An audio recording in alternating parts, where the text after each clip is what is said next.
Olá pessoal, eu sou a professora Natália e agora nós vamos começar a revisão da unidade 3, que fala sobre o estudo das soluções. Nós vimos que as soluções elas podem ser classificadas de três maneiras. Primeiro, quanto ao estado de agregação, que elas podem ser sólidas, líquidas ou gasosas. O segundo tipo de classificação é quanto ao tipo de eletrólito, que a solução ela pode ser eletrolítica, quando o soluto ele se dissolve em água e se dissocia, formando íons ou se ioniza, certo? E por isso ela consegue conduzir eletricidade. Ou ela pode ser não eletrolítica, quando não há a formação de íons e a solução não vai conduzir eletricidade, certo?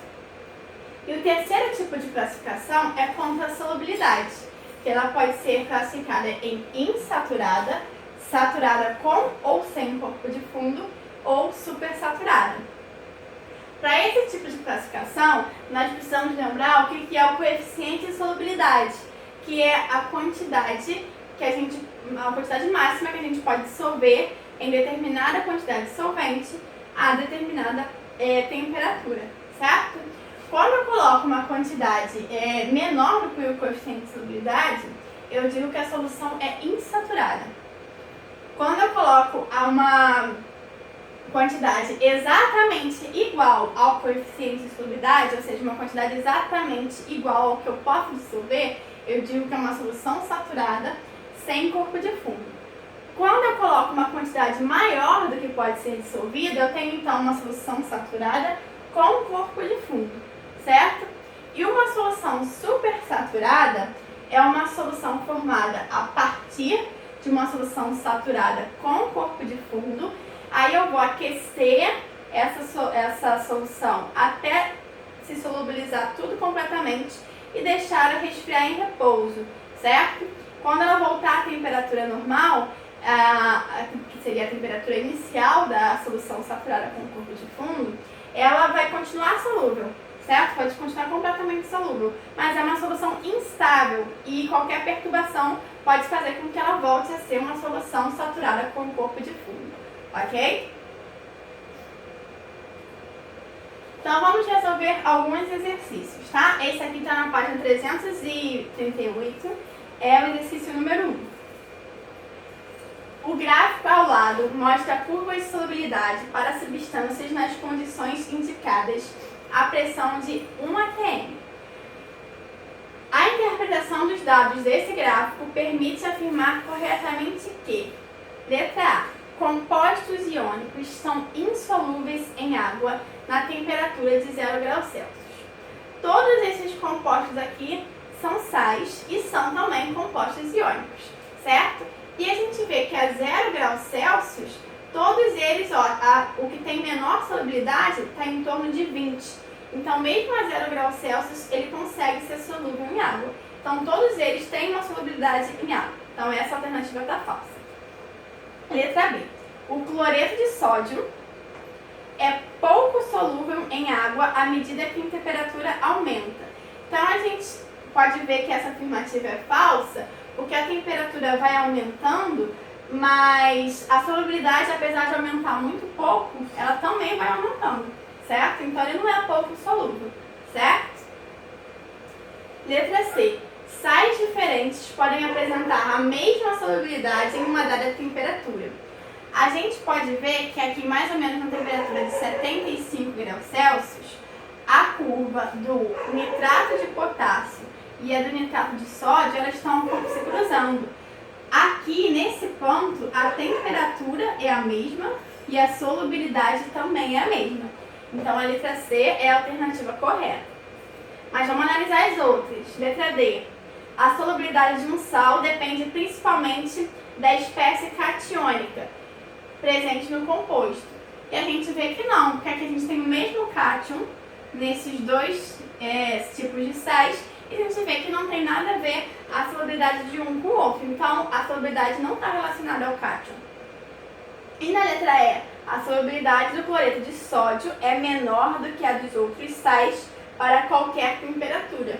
E a gente pode ver que, por exemplo, a 0 graus Celsius, a a temperatura a solubilidade do cloreto de sódio é maior do que 25, mas do nitrato é menor. Então, o cloreto de sódio não é sempre o menos solúvel. Então, essa também está falsa, ok? Vamos lá, página 339. Um estudante analisou 3 soluções aquosas de cloreto de sódio, adicionando 0,5 gramas deste mesmo sal em cada uma delas. Após deixar as soluções em repouso em recipientes fechados, ele observou a eventual presença de precipitado e filtrou, obtendo as massas de precipitado mostradas no quadro abaixo. Então, a solução 1 não apresentou precipitado, a solução 2 apresentou 0,5 e a solução 3 0,8. Então, ele tinha 3 soluções sem precipitado e após adicionar essas quantidades, nas 2 últimas ele obteve um precipitado, certo? Então, como que a gente pode classificar essas 3 substâncias? A 1, 2 e 3 eram respectivamente. Então, olha só, a 1, após ele adicionar os 0,5 gramas, ela continuou solúvel, certo? Então, a gente pode dizer que ela é uma solução insaturada ou não saturada, que é, no caso, a letra A e a letra B. Na solução 2, ele obteve exatamente a quantidade extra que ele adicionou, certo? Então, o que isso quer dizer? Que aquela solução que estava completamente solúvel, ela era saturada, mas sem corpo de fundo, certo? E quando ele colocou esse 0,5 não se dissolveram. Então, a letra B é uma solução, a solução 2 é uma solução saturada, certo? Então, a gente já pode ver aqui que é a letra B. Mas vamos analisar a número 3. Ele tinha uma solução solúvel, ele adicionou 0,5 gramas e obteve 0,8, ou seja, ele obteve mais do que ele adicionou. Como que isso é possível? Isso só é possível se essa solução aqui fosse super saturada, ou seja, ela já continha uma quantidade maior do que poderia ser solubilizada, mas ela tinha sido aquecida e resfriada lentamente, então ela estava instável. Quando ele colocou esse 0,5, ele fez uma perturbação e além desse 0,5, os outros 0,3 a mais que ela tinha também precipitou. Então ela é uma solução supersaturada. A resposta aí é a letra B, ok? Vamos lá. A solubilidade do nitrato de potássio em água, em função da temperatura, é dada na tabela abaixo. Considerando soluções de nitrato de potássio em 100 gramas de água, assinale o que for correto. Então, a gente tem todas essas soluções aqui em 100 gramas de água, certo? Então, vamos lá. A 20 graus Celsius, uma solução com 40 gramas está saturada. Então, olha só. 20 graus Celsius, eu consigo dissolver 31,6, certo? Ela está saturada? Sim, ela está saturada com o corpo de fundo, apesar dele não estar dizendo aqui, ok? A 0 graus Celsius, uma solução com 10 gramas, está insaturada. A 0 graus Celsius, eu consigo dissolver 13,3. Se eu coloquei menos do que isso, realmente é uma solução insaturada. A 40 graus Celsius, uma solução de 120 gramas está supersaturada. A gente só pode afirmar se a solução está supersaturada se eu falar que eu aqueci e depois eu resfriei até chegar a essa temperatura inicial, certo? Que seria de 40. Então aqui eu não posso dizer se ela está supersaturada se eu não estou considerando que eu aqueci e tornei tudo solúvel, ok? E a 100 graus Celsius, uma solução com 120 gramas está saturada. 100 graus Celsius, eu coloquei 120 gramas, uma quantidade bem menor do que eu sou capaz de solubilizar. Então aqui deveria ser uma solução insaturada, certo? Então somente a 1 e a 2 estão corretas. Vamos lá, na página 340, o cloreto de potássio é um sal que, adicionado ao cloreto de sódio, é vendido comercialmente como sal light, com baixo teor de sódio. 18 gramas de cloreto de potássio estão dissolvidas em 200 gramas de água e armazenados em um frasco aberto sob temperatura constante de 60 graus Celsius. Dados: considere a solubilidade do cloreto a 60 graus Celsius 45 gramas em 100 de água. Qual a massa mínima e aproximada de água que deve ser evaporada para iniciar a cristalização do soluto? Então, eu quero fazer a cristalização do cloreto de potássio, certo? E eu estou falando que eu coloquei 200 gramas de água inicialmente e coloquei 18 gramas do sal, certo?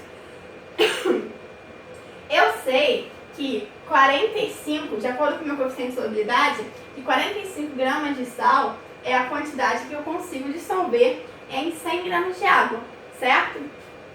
Se eu tenho 18 gramas de sal, qual é a quantidade de água mínima que eu preciso para dissolver? É o que a gente vai descobrir aqui, certo? Então, para 18 gramas de sal, qual é a quantidade que eu preciso colocar? Porque se eu colocar menos do que isso, ela vai começar a cristalizar. Então, eu preciso descobrir qual é essa quantidade para começar a cristalizar. Então, resolvendo essa continha a partir de uma regra de 3, eu vou achar que x é igual a 40 gramas. Ou seja, a quantidade mínima que eu preciso para dissolver esses 18 gramas de sal são 40 gramas de água. Muito cuidado que eu tenho essa resposta aqui. Só que eu quero saber quanto que eu preciso evaporar. Eu tinha 200 gramas de água e eu preciso de 40 para dissolver esses 18 gramas de sal. Então, quanto que eu evaporei? É só eu fazer a diferença e eu vou ver que 660 gramas é a quantidade que tem que evaporar para que a cristalização se inicie, certo? Então, vamos lá para mais um exercício da página 340, o exercício número 3. Curvas de solubilidade, como as representadas no gráfico abaixo, descrevem como os coeficientes de solubilidade de substâncias químicas em um determinado solvente variam em função da temperatura. Considerando as informações apresentadas pelo gráfico acima, assinale a alternativa correta. Letra A. Todas as substâncias químicas são sais, com exceção da sacarose. A sacarose realmente não é um sal, é um composto orgânico, tá? Equivalente. Mas nós temos aqui o hidróxido de sódio, que também não é um sal, é uma base, certo? Então, aqui não temos todas as substâncias sendo sais, certo? Letra B. O aumento da temperatura de 10 a 40 graus Celsius favorece a solubilização do sulfato de sério 3 em água. O sulfato de sério 3 é esse aqui, tá em verde, certo? E a gente está vendo que o aumento da temperatura faz com que essa curva de solubilidade diminua, certo? Então ele não favorece a solubilização. O aumento da temperatura prejudica a solubilização, certo?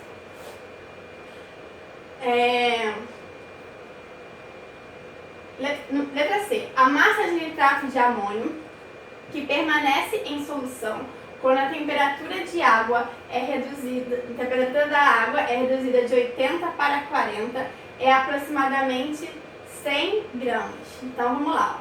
A massa de nitrato de amônio, o nitrato de amônio é esse aqui em vermelho, certo? Ele está falando que vai diminuir a temperatura da água de 80 para 40 graus Celsius, certo? Então, em 80 graus Celsius, a solubilidade é 600.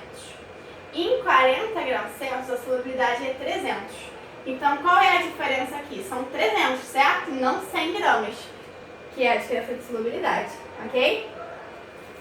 A dissolução do iodeto de sódio em água é endotérmica.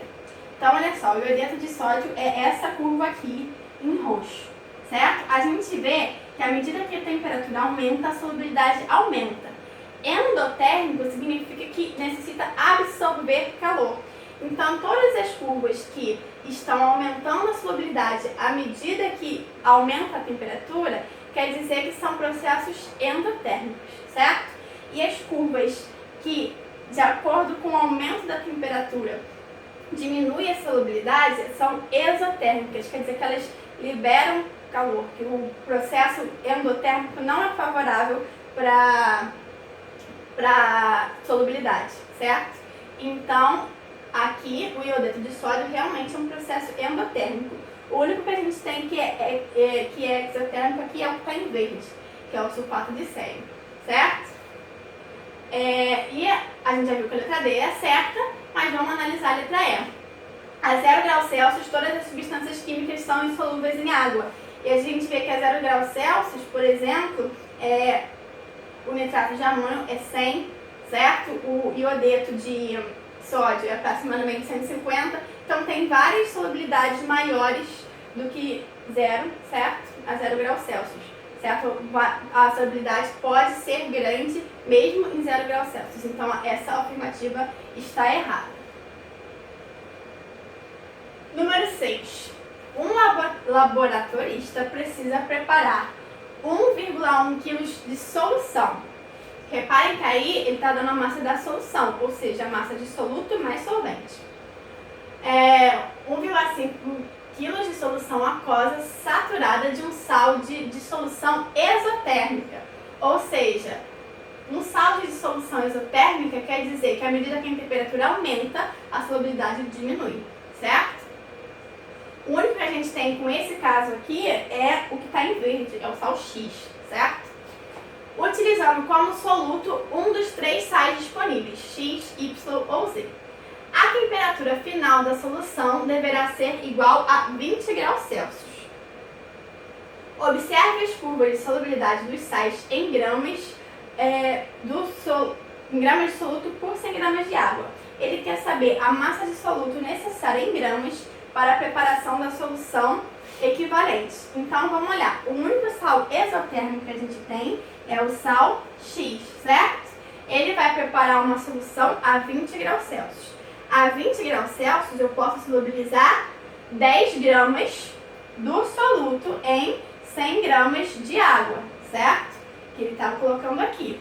Só que como eu estou relacionando aqui com a massa da solução, na minha regra de 3, eu vou colocar aqui, ó, massa do sal, massa da solução.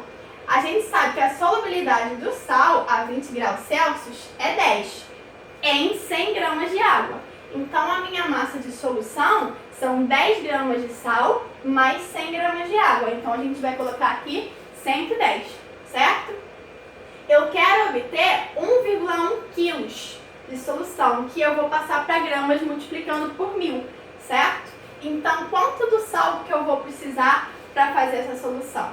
Vou resolver aí a minha regrinha de 3 e vou achar que X é igual a 100 gramas de sal, que é a minha letra A, certo? E no próximo vídeo a gente vai ter uma revisão das nossas 2 últimas unidades, unidades 4 e 5, ok?